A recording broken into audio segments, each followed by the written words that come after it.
preacher. Are you serious, man? There is something so chilling about the Saint of Killers. I can't tell you, even when you're on set with him. This is a man who has no light, nothing there. So what do we do now? I think it's pretty clear that we run. Why doesn't the word work on him? Works on everyone else, works on angels, people, works on Cassidy.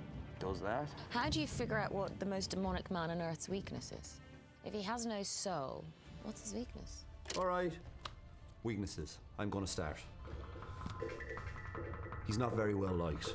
He is also a vicious child murdering maniac with no soul. It's bad enough what he looks like in real life, but then when you find out why he looks like this and what's happened to him. Jesse takes a huge leap of faith and offers him something in return for not hurting his friends. Say your prayers, preacher.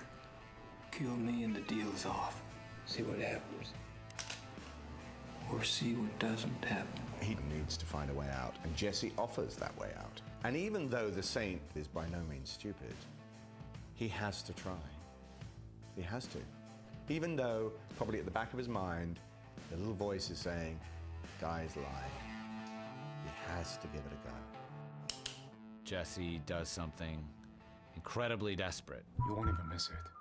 And it's a shameful thing that Jesse's done in a way, because growing up the son of his preacher father, the soul is the most important thing you have. It's a sign of Jesse's love for Tulip and Cassidy that he gives that up. I read about your little girl. She's been held in the grip of death. That changes you. And yeah, it changes her. What's he done? Has he taken something of her? Has he put something in her? I mean, she doesn't know. You see a very, very different Tulip emerge from that kitchen. I don't think Cassidy questions it for 1 second. He'll do whatever it takes. He does adore Tulip, and that shows us a side to Cassidy. That shows us that's the side that you trust, you can rely on. Give it to me.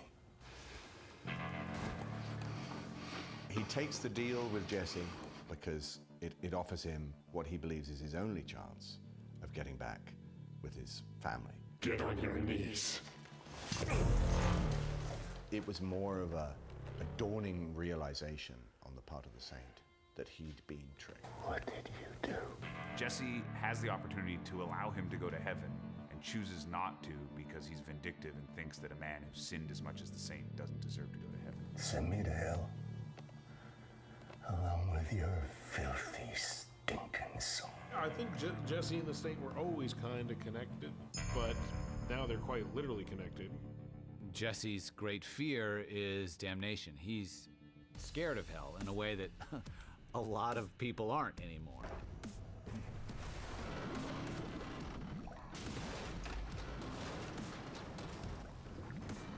There's just a sort of nasty cruelty to it. Burying him in a swamp, putting him in an armored car.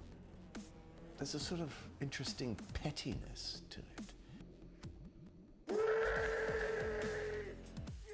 I think he'd rather deal with the consequences of knowing where the Saint is on this earth than knowing that the Saint has a bit of his soul somewhere in hell.